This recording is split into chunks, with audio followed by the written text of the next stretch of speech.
નમસ્કાર મિત્રો, સ્વાગત છે આપ સૌનું જય કેરિયર ઓનલાઈન એકેડમીમાં.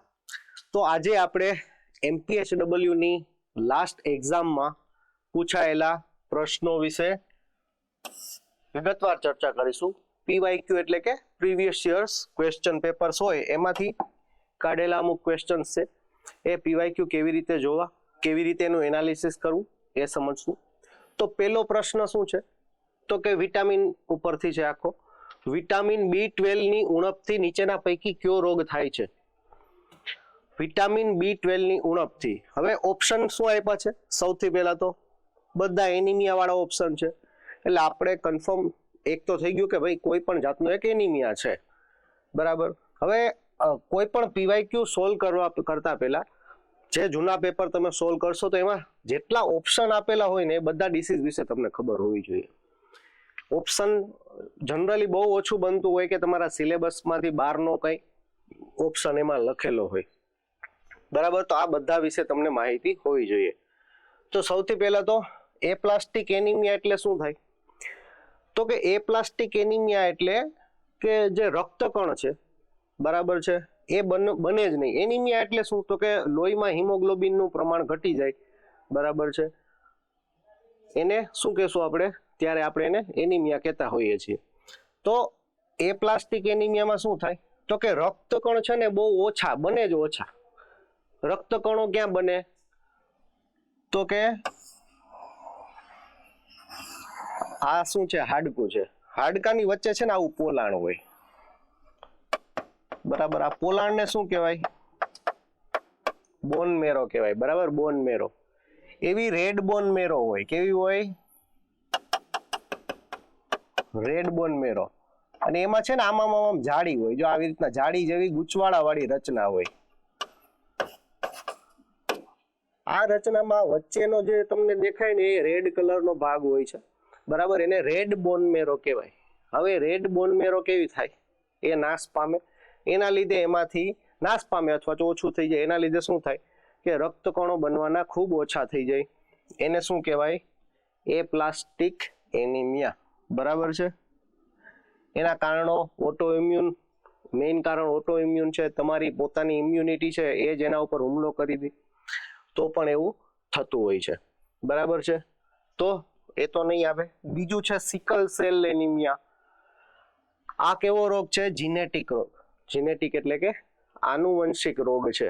એમાં શું થાય? તો કે રક્તકણ, જનરલી રક્તકણનું સ્વરૂપ છે ને આવું હોય, બરાબર છે.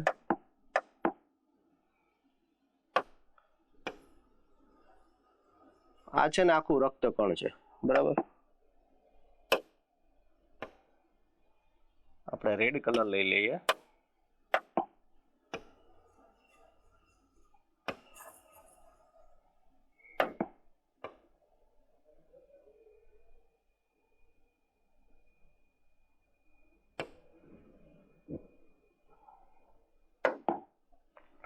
રક્તકણનું સ્વરૂપ આવું હોય, બરાબર છે.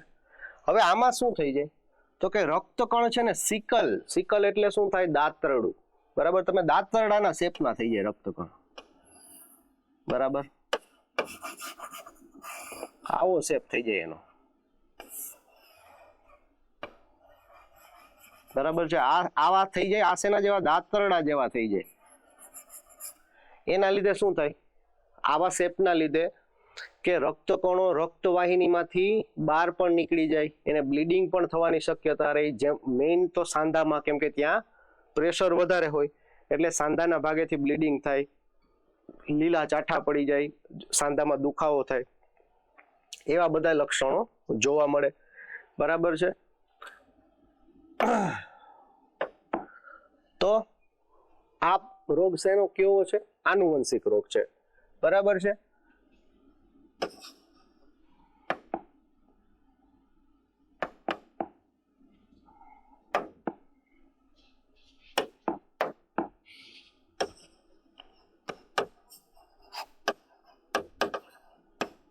આનુવંશિક રોગ છે, બરાબર છે.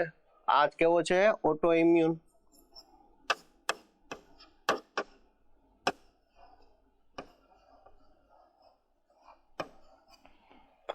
પછી હિમોલાઇટિક એનિમિયા. હિમોલાઇટિક એનિમિયા એટલે રક્તકણો છે એ નાશ પામે, બરાબર છે, એની લાઈફ સ્પાન કરતા વહેલા નાશ પામે.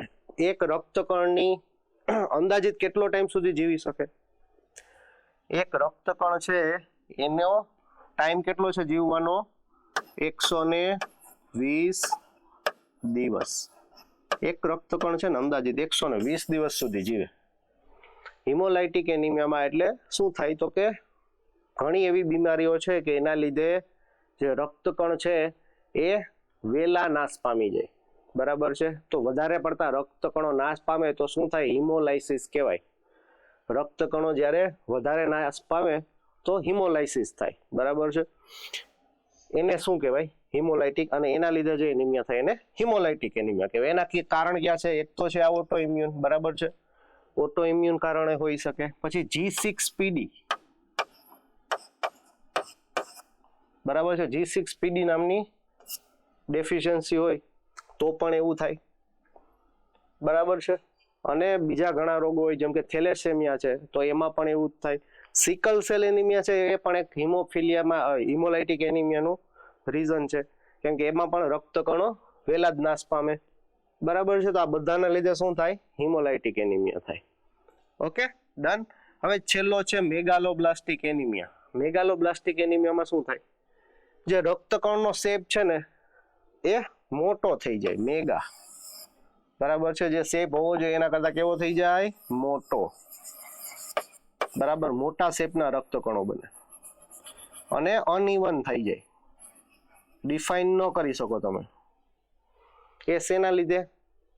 તો કે એ B12 ની ઉણપ થાય. B12 નું નામ શું છે? રાસાયણિક નામ શું થાય? તમે મારો B12 નો વિડીયો જોયો હશે તો તમને આવડતું હશે. સાયનો કંબલ ઓઢીને સૂઈ જાય, બરાબર. એ આખું મસ્ત સમજાવેલા છે. બધા વિટામિન બી ના 8 પ્રકાર છે, એના બધાના નામ, બરાબર. સાયનો કંબલ ઓઢીને સૂઈ જાય એટલે શું થાય? સાયનો કોબાલ એમાઇન, બરાબર છે. સાયનો કોબાલ એમાઇન છે એનું નામ.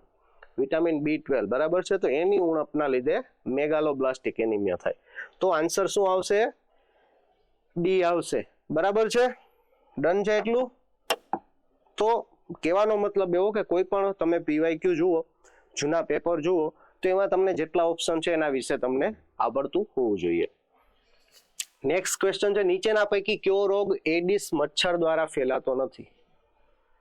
બરાબર છે. તો હવે આનું એક મેં સૂત્ર યાદ કરાવ્યું છે.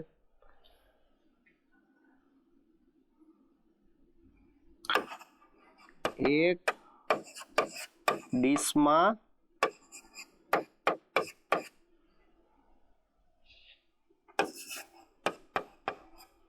યેલો જીવડું, બરાબર છે. એક ડીશમાં યેલો જીવડું. આ સૂત્ર યાદ રાખી લેવાનું કે આ બધા શું થયું? એડિસ મચ્છરમાં આવતા ડિસીઝ થઈ ગયા, બરાબર છે. ડીશ એટલે એના ઉપરથી તમારે બે વસ્તુ લેવાની છે. આ બ્રેકેટનો મતલબ શું થાય કે એનો કઈ મતલબ નથી એ શબ્દનો, બરાબર છે. એક ડીશમાં, ડીશ એટલે એડિસ, બરાબર ને. ડીશ એટલે ડી ને સી, એટલે કે ડેન્ગ્યુ અને ચિકનગુનિયા, બે રોગ થયા. ડીશમાં યલો, યલો એટલે yellow fever,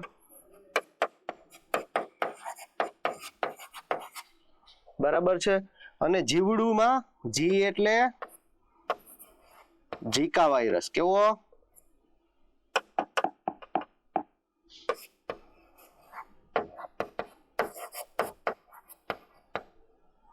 Zika virus. Dengue, chikungunya, yellow fever ને ઝીકા વાયરસ, આ ચારે ચાર રોગ શેના દ્વારા ફેલાય? એડિસ મચ્છરથી, બરાબર છે. એક ડીશમાં યલો જીવડું. ડન.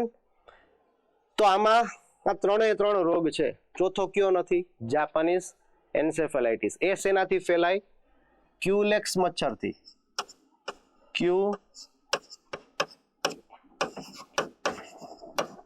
ક્યુલેક્સ મચ્છરથી જાપાનીઝ એન્સેફેલાઇટિસ ફેલાય.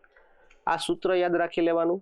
એક ડીશમાં યલો જીવડું, બરાબર. ડીશ એટલે એડિસ મચ્છર, ડીસ નું ડી અને સી એટલે ડેન્ગ્યુ, ચિકનગુનિયા, યલો એટલે યલો ફીવર ને જીવડાનો જી એટલે ઝીકા વાયરસ. ડન છે. હવે ક્યુલેક્સ મચ્છરથી કયા કયા રોગો ફેલાય? તો એક તો જાપાનીઝ એન્સેફેલાઇટિસ છે. એન્સેફેલાઇટિસ વાળા જેટલા પણ બીજા નવા રોગો પણ છે એ આનાથી ફેલાય, ક્યુલેક્સ મચ્છરથી. બરાબર છે. પછી બીજું છે ફાઇલેરિયાસિસ. બરાબર છે. શું? ફાઇલેરિયાસિસ.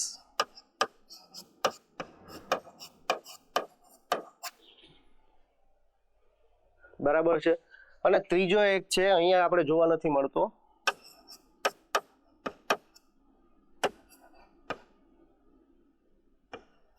Waste Nile fever.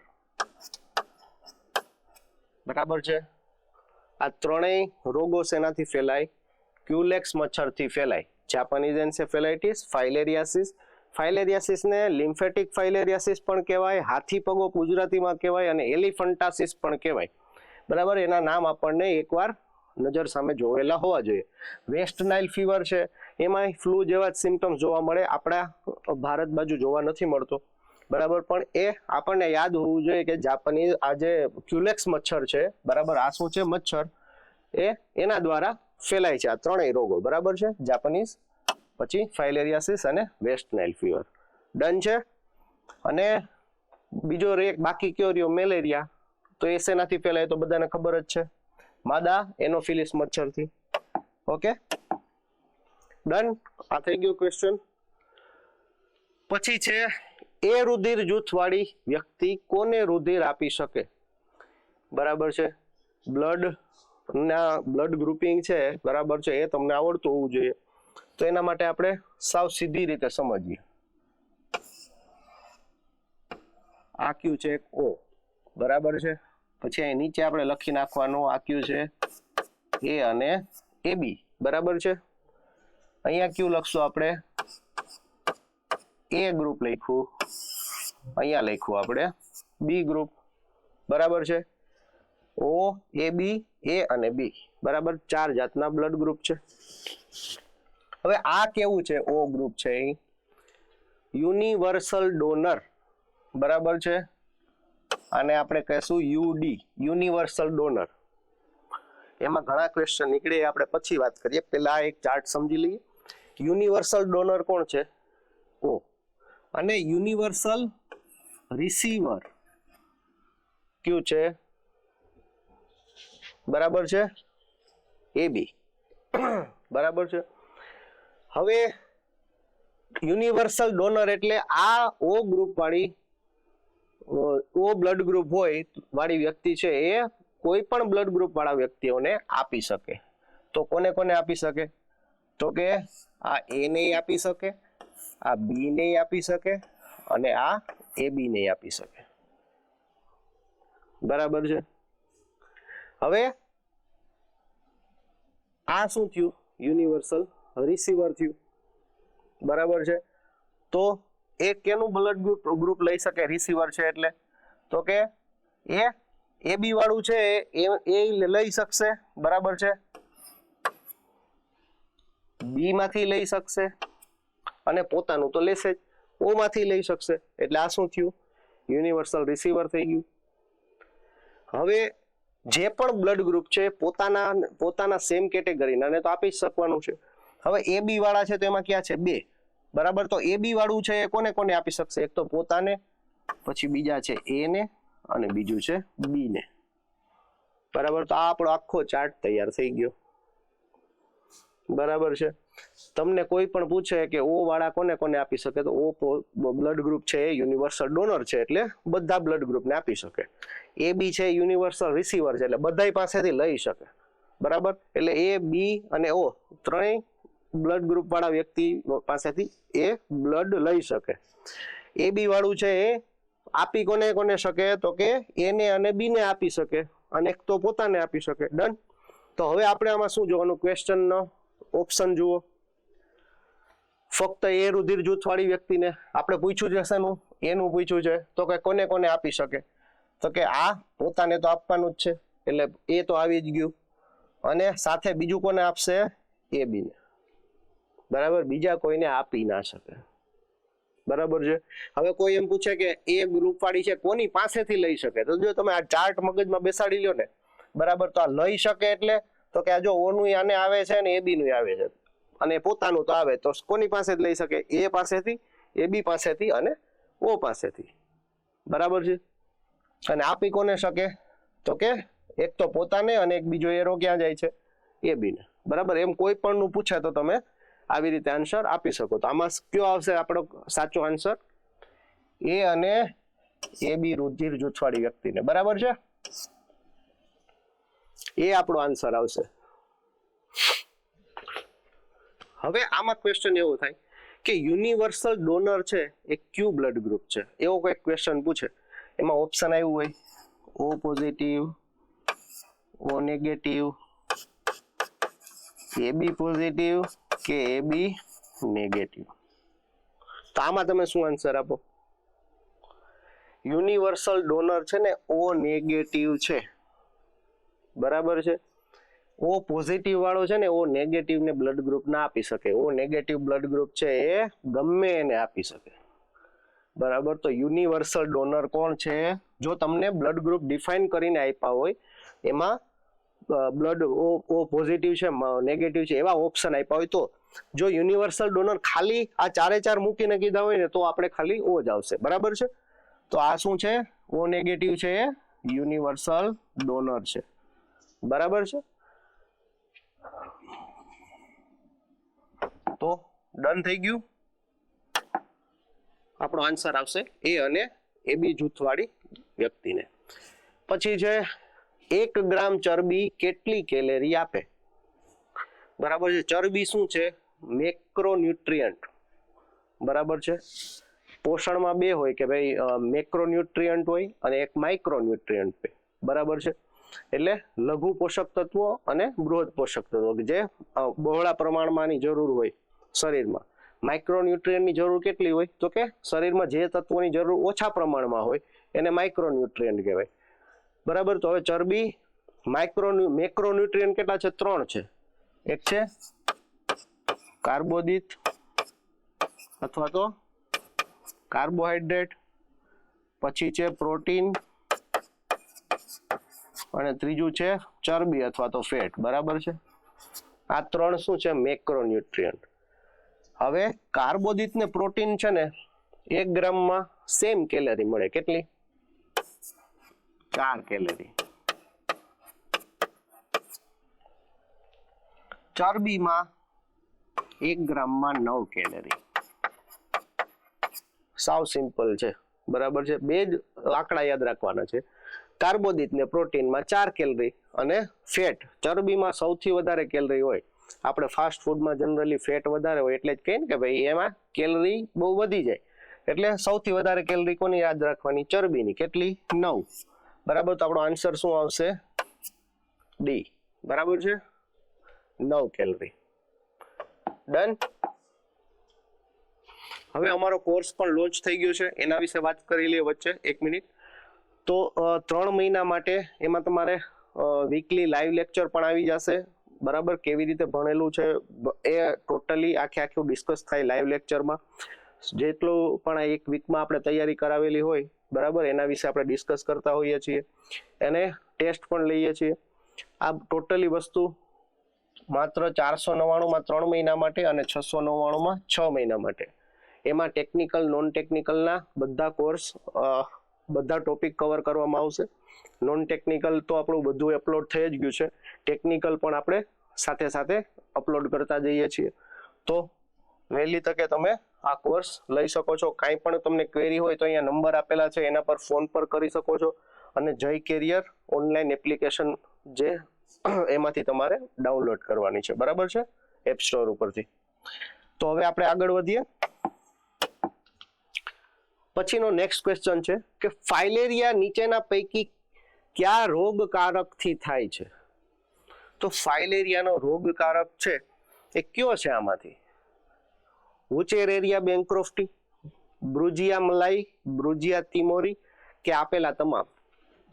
હવે પહેલા તો આપણે સૌથી પહેલા ફાઇલેરિયાનો રોગકારક છે શું એ સમજવું પડે. તો ફાઇલેરિયાનો રોગકારક છે ને એક કૃમિ છે. કેવું કૃમિ છે? રાઉન્ડ વર્મ એટલે કે ગોળ કૃમિ. કેવો છે? એનેરોબિક છે. અનેરોબિક. બરાબર. એરોબિક ને અનેરોબિક એટલે એરોબિક એટલે કે એને જીવતા રહેવા માટે હવાની જરૂર પડે. એનેરોબિક એટલે એને હવાની કાંઈ જરૂર પડે નહીં, એટલે એ ક્યાંય બહાર દેખાય નહીં. બરાબર છે. આ કૃમિ, હવે આ ત્રણ છે ને કૃમિ જ છે. બરાબર છે. હવે તો એમાંથી કયો આન્સર હોઈ શકે? વુચેરેરિયા બેન્ક્રોફ્ટી છે ને એ ફાઇલેરિયા કરવા માટેનું પ્રાઇમરી કારક છે, પ્રાઇમરી રોગકારક. બરાબર છે. એ કેટલું? 70% જેટલા ફાઇલેરિયાના રોગો છે ને, 60 to 70% જેટલા, 60 થી 70% જેટલા એ વુચેરેરિયા બેન્ક્રોફ્ટીથી થાય. બરાબર છે. આ કૃમિથી થાય. અને બ્રુજિયા મલાઈ ને બ્રુજિયા તિમોરી એ સેકન્ડરી રોગકારક છે. આનાથી કેટલા? અંદાજિત 30% જેટલું ફાઇલેરિયા રોગ થવા માટે જવાબદાર આ બંને કૃમિ છે. તો આનો આન્સર શું આવશે? આપેલા તમામ બધા રોગકારક તો છે જ, પણ પ્રાઇમરી તમને આમાંથી એવો ક્વેશ્ચન જો બદલાઈ નાખ્યો કે ફાઇલેરિયા રોગ થવા માટે નીચેનામાં પૈકી સૌથી વધારે જવાબદાર રોગકારક કયું? સૌથી વધુ જવાબદાર એટલે કે પ્રાઇમરી. બરાબર છે. પ્રાઇમરી રોગકારક કયું? સૌથી વધુ જવાબદાર કયું આવે? તો વુચેરેરિયા બેન્ક્રોફ્ટી આવે. જો એવો ક્વેશ્ચન પૂછે તો થોડોક હાર્ડ કરવું હોય તો એવું પૂછી શકે. બરાબર છે. બાકી આ બંને કેવા કહેવાય? સેકન્ડરી કહેવાય. એનાથી 30% જેટલા ફાઇલેરિયાના કેસો આ બંનેથી થાય છે. બરાબર છે. તો આનો આન્સર શું આવશે? આપેલા તમામ. ડન. ખાસ યાદ રાખો, કૃમિ છે આ બધાય. બરાબર છે. એનું સ્વરૂપ કેવું છે? ગોળ કૃમિ છે અને અનેરોબિક છે. બરાબર છે. પછી છે હળકવાનું બીજું નામ શું? બરાબર છે. બીજું નામ કહી શકો અથવા એનું લક્ષણ પણ કહી શકો. એનું એક લાક્ષણિકતા છે. તો ઓપ્શન ક્યાં ક્યાં છે? હિમેટોફોબિયા, હાઇડ્રોફોબિયા, ફોટોફોબિયા કે અક્રોફોબિયા. હવે ફોબિયાનું તમને પહેલા તો ખબર હોવી જોઈએ કે બધાય ફોબિયા એટલે શું થાય. બરાબર છે. હિમેટોફોબિયા એટલે હિમ એટલે જેમ તમે હિમોગ્લોબિનમાં હિમ કરો તો હિમેટોફોબિયા એટલે શું થાય? હિમોગ્લોબિન એટલે બ્લડ. બરાબર. બ્લડનું એક કણ થયું. બરાબર છે. રક્તકણમાં હોય તો હિમેટોફોબિયા એટલે શું થાય? લોહીની બીક. બરાબર છે. ફોબિયા એટલે શું એ તો ખબર છે ને? ફોબિયા એટલે ભય. કોઈ પણ જાતનો ભય હોય તો એને શું કહેવાય? ફોબિયા. જે કારણ વગરનો હોય. ખરેખર જે લાક્ષણિકતા છે બરાબર છે એની શું એવી છે કે જે તમને વાસ્તવિકતા ના બતાવે. બરાબર છે. એનાથી તમને બધી ખબર હોય કે એનાથી મને કાંઈ નથી થવાનું, તો પણ તમારા મનમાં એના પ્રત્યે શું થાય? ભય. એને શું કહેવાય? ફોબિયા. તો હવે તમે લોહી જોઈને અમુક લોકો પડી જતા હોય, બરાબર, બી જતા હોય, તો એને શું કહેવાય? ફોબિયા કહેવાય. શેનો ફોબિયા? હિમેટોફોબિયા એટલે કે લોહીના લીધે બીક લાગે. હવે હાઇડ્રોફોબિયા એટલે શું થાય? હાઇડ્રો એટલે પાણી. બરાબર છે. પાણીમાં શું હોય? હાઇડ્રોજન ને ઓક્સિજન. એટલે હાઇડ્રો એટલે પાણી. પાણી જોઈને બીક લાગે. બરાબર. તો એને શું કહેવાય? હાઇડ્રોફોબિયા. ફોટોફોબિયા. ફોટો એટલે પ્રકાશ. પ્રકાશ વગર તમે ફોટો તો નથી પાડી શકવાના. બરાબર છે. ફોટો એટલે શું થાય? પ્રકાશ. પ્રકાશ વધારે હોય તો એનાથી બીક લાગે. એને શું કહેવાય? ફોટોફોબિયા. અક્રોફોબિયા એટલે અક્રો એટલે તમારે એકો લેવાનો. શું લેવાનું? એકો. એકો આમ લખાય. બરાબર છે. આ શું થઈ ગયું? આ પર્વત થઈ ગયો. આ પર્વતની ટોચ થઈ ગઈ. હવે ઊંચાઈથી જેને બીક લાગે ને એને શું કહેવાય? અક્રોફોબિયા. અક્રોથી શું લખવાનું? આપણે એને અક્રો કયો કે એકરો કહી દે લ્યો. બરાબર. એકો. બરાબર છે. આ પર્વત થઈ ગયો. પર્વતની ટોચ. ઊંચાઈથી તમને બીક લાગે એને શું કહેવાય? એક્રોફોબિયા. એક્રોફોબિયા એટલે ઊંચાઈથી બીક લાગે. બરાબર. તો હવે હડકવા થાય ને જેને, બરાબર, એને શું થાય? પાણીથી બીક લાગે, એને હાઇડ્રોફોબિયા થાય. પછી ફોટોફોબિયા શેમાં થાય? ફોટોફોબિયા જોવા મળે મિઝેલ્સમાં, ઓરીમાં. બરાબર, આ પણ યાદ રાખજો. ઓરીમાં ફોટોફોબિયા, પ્રકાશ સહન ના કરી શકે. બરાબર છે. એટલે હાઇડ્રોફોબિયા જોવા મળે છે એમાં, હડકવામાં. બરાબર, તો આપણો આનો આન્સર શું આવશે? હાઇડ્રોફોબિયા. ડન છે.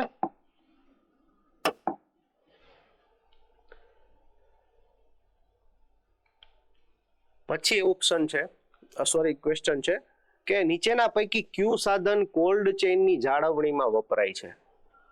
કોલ્ડ ચેઇનની જાળવણીમાં કયું થર્મોમીટર, બધા ચારે ચાર થર્મોમીટર આપ્યા છે, કયું વપરાય? પેલું છે ઇન્ફ્રારેડ, બીજું છે ડાયલ થર્મોમીટર, ત્રીજું છે સ્ટ્રીપ ટાઈપ થર્મોમીટર, કે ચોથું છે કાંટા થર્મોમીટર. બરાબર છે. તો હવે આનો ઓપ્શન માં કોલ્ડ ચેઇનનું આખું મેં આપણો લેક્ચર લીધેલો છે, એમાં જણાવેલું જ છે કે આમાં છે ને ડાયલ થર્મોમીટર વપરાય. બીજા બધા થર્મોમીટર કરતા ડાયલ થર્મોમીટર અલગ કઈ રીતે પડે? એક તો છે એને કોઈ પણ સેલ બેટરીની જરૂર પડતી નથી ચલાવવા માટે. એ ગેસ અથવા બીજા લિક્વિડથી ચાલતું હોય છે. જનરલી એની બોડી છે ને સ્ટેનલેસ સ્ટીલની હોય, એટલે કોઈ પણ ઊંચું તાપમાન હોય, કોઈ પણ પરિસ્થિતિમાં એ ખરાબ નથી થતું. બરાબર. એટલે જો તમારે કોલ્ડ ચેઇન મેન્ટેન કરતી વખતે, વેક્સિનેશન વખતે લાઇટ વહી ગઈ હોય તો પણ તમારે થર્મોમીટર બંધ નથી થતું અને એક્ઝેક્ટ ટેમ્પરેચર બતાવે. તો એના માટે થઈને આવી ડ્યુરેબિલિટીના લીધે થઈને એને આપણે કોલ્ડ ચેઇનમાં ડાયલ થર્મોમીટરનો ઉપયોગ કરીએ છીએ. ઓકે, તો આન્સર શું આવશે? Dial thermometer. બીજું સ્ટ્રીપ ટાઈપ થર્મોમીટર છે, તો એ પણ કેવું થઈ જાય? તો કે વધારે પડતા ટેમ્પરેચરમાં અને અંદર કેવું હોય, થોડુંક ભેજવાળું વાતાવરણ હોય તો એ કેવું થાય? ખરાબ થઈ જાય. બરાબર છે. બાકી કાંટા થર્મોમીટર છે, ઇન્ફ્રારેડ થર્મોમીટર, એ બધામાં પાવરની જરૂર પડતી હોય તો એ ના આવે. શું આવે? Dial thermometer. યાદ રાખી લેજો. પછી છે ટીબીના નિદાન માટે કરાતા મોન્ટુક્સ ટેસ્ટમાં આંતર ત્વચા ઇન્જેક્શન પછી પ્રતિક્રિયાનું અવલોકન કેટલા સમય પછી કરવાનું હોય છે? મોન્ટુક્સ ટેસ્ટ શેના માટે થાય? ટીબીના નિદાન માટે. બરાબર છે. જનરલી કેવું હોય કે બાળકો હોય તો બાળકોને આપણે ગળફાની તપાસ કરાવતા હોઈએ ટીબી માટે. બરાબર. તો બાળકો ગળફો કાઢીને આપવાના નથી, તો એના માટે પ્રાઇમરી ટેસ્ટ કયો થાય? મોન્ટુક્સ ટેસ્ટ. તો હવે સૌથી પહેલા તો મોન્ટુક્સ ટેસ્ટની બેઝિક માહિતી. મોન્ટુક્સ ટેસ્ટ છે ને ખૂબ જ મોટો ટોપિક છે. આજે આપણે ખાલી એના બેઝિક પોઈન્ટ અત્યારે જોઈ લઈએ. એમાં શું હોય તો કે મોન્ટુક્સ ટેસ્ટમાં જે ઇન્જેક્શન આપવામાં આવે એ કેટલું હોય? 0.1 ml. કયા રૂટ ઉપર આપવામાં આવે? ઇન્ટ્રાડર્મલ. બરાબર. આંતર ત્વચા કીધું ને. બરાબર છે. ચામડીમાં આપવામાં આવે, ઇન્ટ્રાડર્મલ. એની માત્રા 0.1 ml. હવે એની અંદર હોય શું? બરાબર છે. તો એની અંદર જે ટ્યુબરક્યુલોસિસના બેક્ટેરિયા છે, માઇકોબેક્ટેરિયમ ટ્યુબરક્યુલોસિસ, બરાબર છે, એ બેક્ટેરિયાને મારી અને એમાંથી પ્રોટીન ડિરાઈવ કરવામાં આવે. બરાબર છે. એ પ્રોટીનનો ઉપયોગ થાય છે. એટલે એનું રિએક્શન જાણવા માટે. જો એ રિએક્ટ કરે તો આપણને એ પોઝિટિવ છે કે નહીં એ ખબર પડે. બરાબર છે. શેનો ઉપયોગ થાય? પ્રોટીન. એ પ્રોટીનને શું કહેવાય? પીપીડી. બરાબર છે. ટ્યુબરક્યુલનના પીપીડી, પ્રોટીન ડિરાઈવનો ઉપયોગ થાય. બરાબર છે. હવે એનું પદ્ધતિ શું હોય કે તમારો જે ફોર આર્મ છે અહીંયા, બરાબર છે, અહીંયા ઉપરની ત્વચામાં 0.1 ml નું ઇન્જેક્શન આપવામાં આવે. બરાબર છે. અને એ ઇન્જેક્શન આપી અને પછી છોડી દેવામાં આવે. પછી 48 થી લઈ અને 72 કલાક સુધી. બરાબર છે. પણ એકચ્યુઅલ તમારે એનું રિઝલ્ટ જોવું હોય તો આ છે 72 કલાક. બરાબર. એટલા ટાઈમ જવા દેવાનો 3 દિવસ પછી એનું અવલોકન કરવામાં આવે. એમાં શું જોવામાં આવે તો કે એમાં ઇન્જેક્શનની લાલાશ વાળો ભાગ જોવાનો નથી કે ઇન્જેક્શન આપ્યું તો આસપાસ કેટલું લાલ થયું. જોવાનું શું છે? હાર્ડનેસ. ઇન્જેક્શન આપ્યા પછી કેટલા એરિયામાં હાર્ડનેસ થઈ. એ હાર્ડનેસ છે, બરાબર છે, એ મિલીમીટરમાં વપાય, બરાબર છે, મિલીમીટરમાં, બરાબર છે. એ આસપાસની, ધારો કે અહીંયા ઇન્જેક્શન આપેલું છે તો એની આસપાસ આટલો ઘેરાવો છે, બરાબર, એ હાર્ડ થયો હોય તો એને શું કરવાનું, અહીંથી અહીં સુધીનો કેટલું છે એ માપી લેવાનું, બરાબર છે, એની લંબાઈ માપી લેવાની આખા ઘેરાવાની. આ શું આવે, એ એનો આપણે રિઝલ્ટ આવે આનું. ઓકે, તો કેટલો ટાઈમ આપણે રાહ જોવાની છે, 48 થી 72 કલાક, મેઇન 72 કલાક પછી, બરાબર. તો આનો આન્સર શું આવશે, 72 કલાક. તમે આમાં ઓપ્શન જુઓ, 12 કલાક, 24 કલાક, 36 કલાક. 48 કલાક આપ્યું જ નથી, કેમ કે 48 થી 72 કલાક એવું આપણે બુકમાં જોઈએ તો તમને જાણવા મળે, બરાબર છે. તો આપણે શું આવશે, 72 કલાક. પણ 48 કલાક મેં તમને એટલે કીધી કે જો 72 ના બદલે આમાંથી 48 કલાક લખેલી હોય તો તમારો આન્સર 48 કલાક આવે. ડન છે એટલું?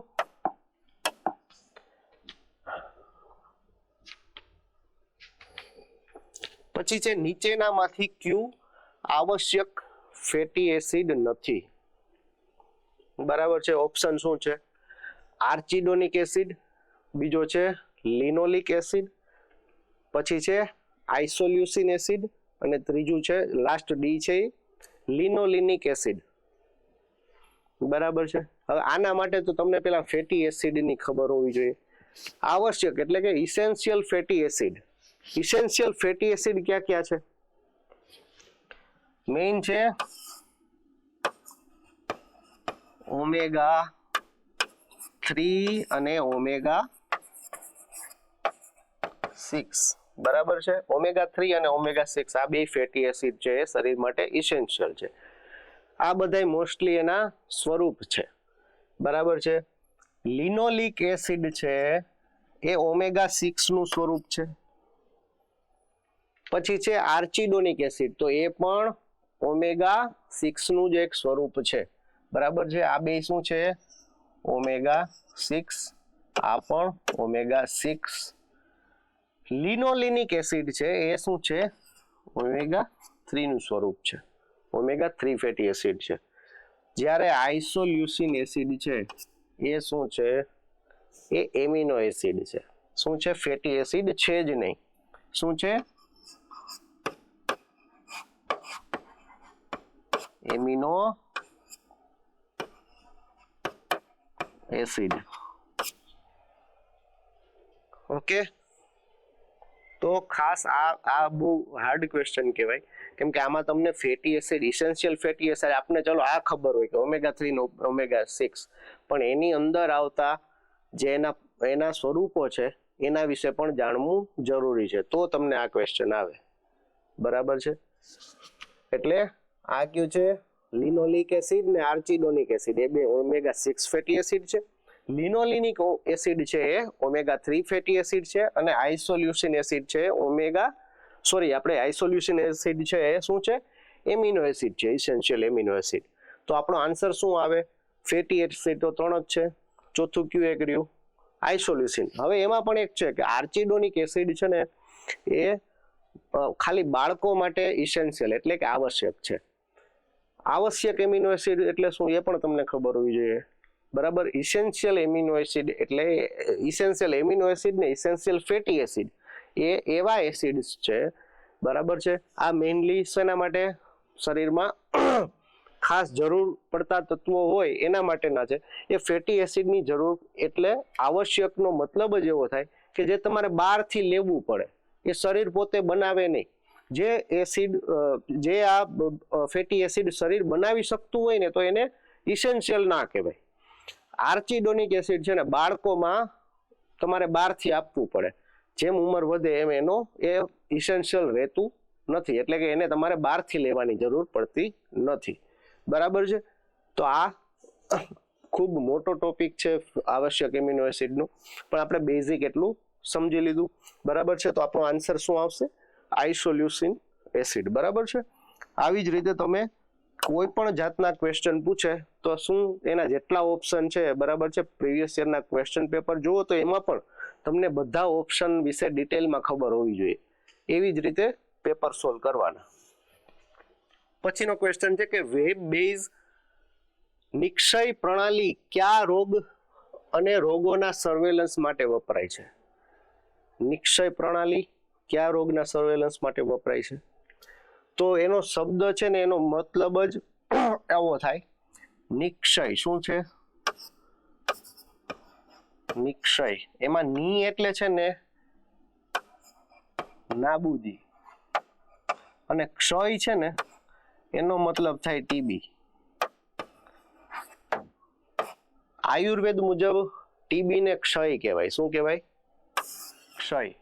એટલે ટીબી ની નાબૂદીનો અભિયાન. બરાબર છે. સૌથી પહેલા RNTCP પ્રોગ્રામ આવતો. બરાબર છે. એટલે એમાં શું હતું પ્રોગ્રામ ને? એટલે RNTCP. બરાબર છે.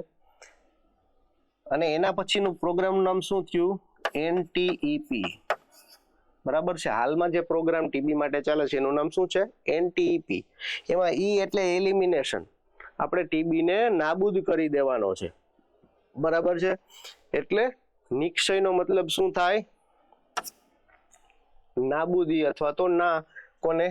ક્ષયને, ટીબીને. બરાબર છે. ટીબીની નાબૂદી. તો શબ્દ ઉપરથી જ ખબર પડી જાય, સાવ ઈઝી છે. કેના માટે વપરાય છે? ટીબી માટે. નિક્ષય પોષણ યોજના પણ આવે છે. બરાબર. એમાં શું શું થાય એ પણ આપણે ડિટેલમાં જ્યારે પ્રોગ્રામ ભણશું ત્યારે એના વિશે બધી માહિતી લેશું. અને ખાસ તો જેટલી લેટેસ્ટ અપડેટ છે આ બધા પ્રોગ્રામમાં આવતી રહેતી હોય તો એ પણ આપણે કવર કરશું કે હાલમાં શું ચાલે છે એ. બરાબર છે. તો આનો આન્સર શું આવશે? ટીબી. બરાબર છે. તો આવી જ રીતે બધા ક્વેશ્ચન્સ ડિટેલમાં એના ઓપ્શન્સ છે તો એના પણ તમને આન્સર આવડવા જોઈએ. તમને ઓપ્શન એલિમિનેટ કરતા પણ આવડવા જોઈએ. જ્યારે એક્ઝામ નજીક આવશે ત્યારે આપણે એનો એક સ્પેશિયલ લેક્ચર લેશું કે એમાં તમારે ઓપ્શનને એલિમિનેટ કઈ રીતે કરી શકો અને એની પણ વિવિધ પદ્ધતિઓ ભણીશું. તો મળશું નેક્સ્ટ લેક્ચરમાં. ધન્યવાદ.